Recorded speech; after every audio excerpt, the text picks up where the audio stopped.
kick butt in life, not get kicked by life, addressing mental health, relationships, self-care, and giving back.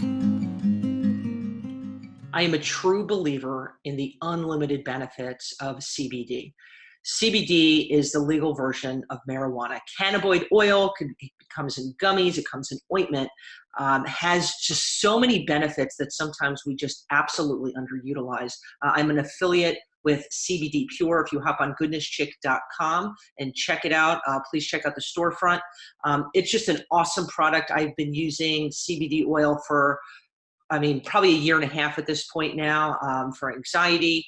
I've used it in terms of helping with sleep. It really has so many different benefits, whether it be for depression, it could be for, it's been used for ADD, ADHD, and so many things. It's crazy. And if you have questions, feel free to shoot me an email, Aaron@goodnesschick.com. But it's something I encourage you to do research on. It really is out of this world. You can check it out, goodnesschick.com. And as we rock out today, want to spend some time talking a little bit about three things that I believe if we kind of all adhere to, not only would we be better people, but the world would be a better place. So as it's crazy to think, oh my gosh, we are rolling into August. I always believe it is just the fastest time of year. It's crazy how quick time goes. But in that, we have a lot of young people getting ready to go back to college, some getting ready to go back to high school in a few weeks. And for many of us, if we have kids, we have grandkids, we have nieces and nephews, it can be kind of a hectic time of year, but we're still trying to cling on to the last remnants of summer. And with that, I believe there's always different seasons that we can take advantage of in our own lives and during the calendar year that we can kind of take a step back and allow the time to be utilized in a way to better ourselves. So three different things that I wanted to focus on today was how we can be better people, how as human beings we can be improving and not only impacting ourselves, but again, the domino effect around us. So the first thing that I believe in strongly is every one of us need to find some form of passion, something that we're passionate about, and get fired up about it. Whether that you're doing a walk to raise money for cancer research, you are putting together or on a committee for a banquet for the money going towards the opiate epidemic, homelessness, vets, for housing, whatever it is, all of us have to find something within us that we get passionate. We get that kind of fire in our belly. When we lack passion, it doesn't have to be specifically in one certain area, but when we have no passion in life, we're kind of like just that floundering leaf that's kind of flowing, on the ground, going one way, going another, and it has no real direction or oomph. We need oomph.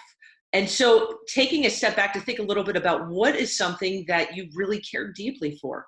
What is something that really lights a fire within you? What is that? And there could be different stages throughout the course of our lives that might shift a little bit. Sometimes we need to take a little bit of a step back and just catch our breath a little bit where it's not all consuming, right? Because it's got to be a healthy passion. And other times it's like, okay, due to situations or circumstances in our lives, our passions might change. That's okay.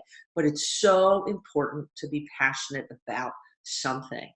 And so it could be scribbling some things down. What am I interested in? I can promise you if you hop on, your local Facebook groups, there's always something going on, and see if this is something that I'm passionate about. Maybe it's not,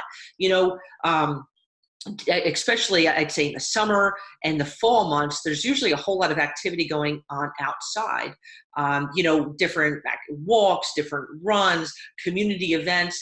Find something that you can be a part of and something that you might not even realize that you're passionate about. And I think that's kind of a cool thing.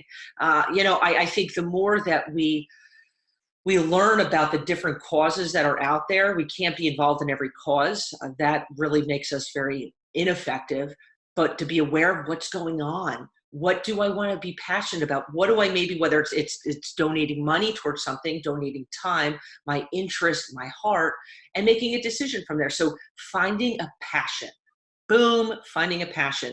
A second one is something I'm very, very, very, my heart is heavy on, especially kind of as now in the United States, we are now full-fledged political kind of Republican, Democrat, everything going on, the different social issues that we face, both on a national and federal, global scale. There's a whole lot of things going on. And I believe it's okay and it's a beautiful thing. We should be informed about things. We should absolutely have opinions on things. But I believe that we become so much better as human beings when we agree to disagree. Whether you're a Republican, you're a Democrat, you're independent, you're an environmentalist, you're whatever the heck it is, you're NRA, you're whatever. We put all these labels on people.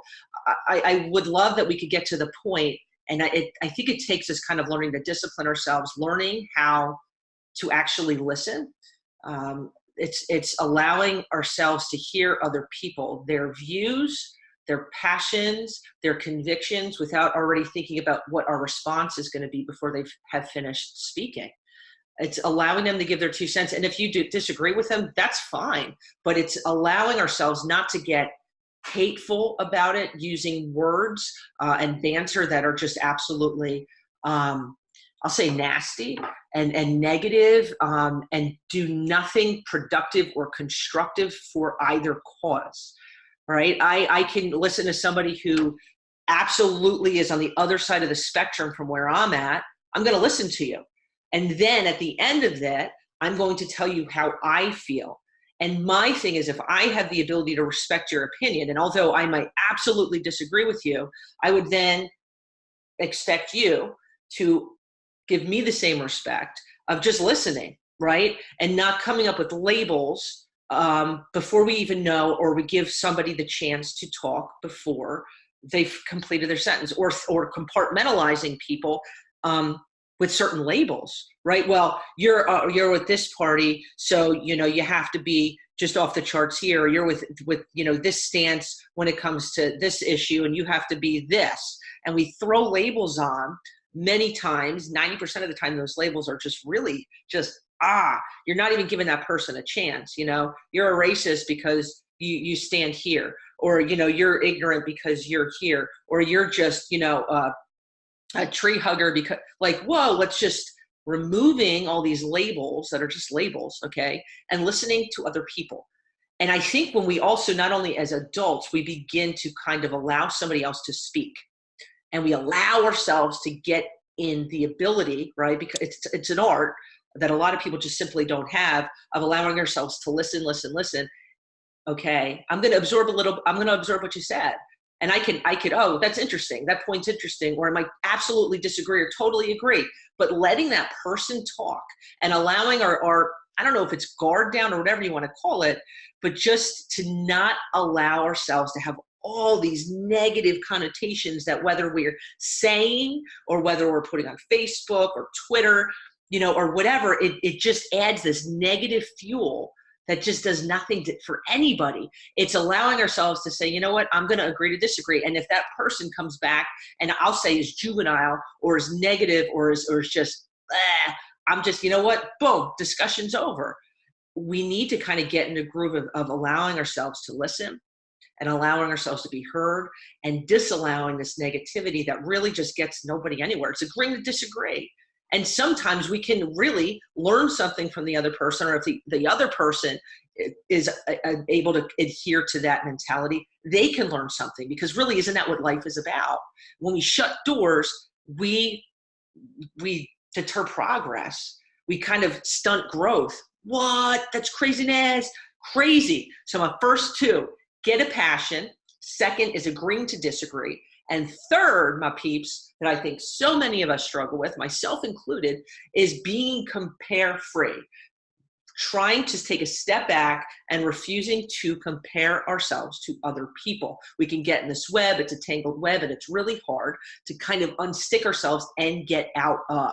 When we compare ourselves, whether you're as a student, somebody, whatever profession you're in, as a parent, as a sibling, as a whatever the heck you are, a butcher, a baker, a candlestick maker, we really lose vision of who we are in the moment and who we are as people. It detracts from our energy and our ability to push forward and actually get things done. And I can tell you one of the things I've actually struggled with in the past, that as I've made a transition over the past year, if not even year, when it comes to what my career is. It's hard at times. I found myself putting down social media, where you're that little piece of your mind in the back of your head, that voice that you're comparing yourself. Well, this person's further along than me, or this person is doing this in this field, or this fill in the blanks. What? You're not that person. I'm not that person. You are you. And so I would say most of us at some point in life, if it's not in the present, have struggled with comparing, contrasting. The grass is greener over here. It's got flowers over there. And sometimes, my friends, that grass is just AstroTurf, right? It looks a whole lot better than it really is. It's not authentic. And sometimes we all have our stuff, all right? We all have our stuff. But what I'm saying is we absolutely minimize our ability to go forward, to make progress, to be who we are in the moment and become a better person and more effective at whatever we're doing in the future and the present, when we allow our minds and our eyes to kind of be distracted and wander and think about, oh my gosh, I'm comparing and contrasting. I'm comparing and contrasting. It really gets us nowhere. Where are you with that? And saying, you know what, how do I deter myself? How do I just put it down? No, I shut it down. It's whether it's decreasing your time on social media, or maybe blocking certain things that you're seeing that just don't need to be in your head, that kind of put negative thoughts in there, or just have you kind of can foster self-doubt, to just be reminding yourself, I'm me. I am who I am. I'm not that person. That person's not me. We're all the same. We're all on the same level here. All right. But when our minds begin to play tricks on ourselves, we really lose a whole lot of momentum. We dilute our authenticity. We really do. And it's so hard as human beings not to compare and contrast. Way hard. I have grappled with it big time over the years. And it's something I'm becoming increasingly more aware of how to just shut that thing down. I am me. And it's really coming down to just being comfortable in your own skin. And that could take a long time, to kind of get where you're just comfortable being you. And the different stages of life that you're in, man, let's be comfortable with who we are, in a sense of loving the person we are, who we are intended to be, and what we're doing, and going forward, being ambitious, and just going and keeping our eyes forward without being distracted and diluted by that which doesn't even apply to us. 3 things, my friends. So as we roll into a new week, be passionate, learning how to agree to disagree, and jumping on a compare-free zone. It goes far. It goes wicked far.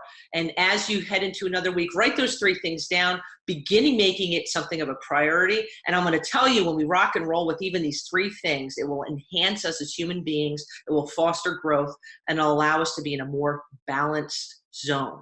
All right. I'm wishing you an epic week, a great day, and I'm sending you vibes of positivity, my friends, sending you a heap of peace, love, and goodness, my friends. If you enjoyed today's episode, there's a lot more encouragement and life-kicking strategies on goodnesschick.com. Have a great day, my friends.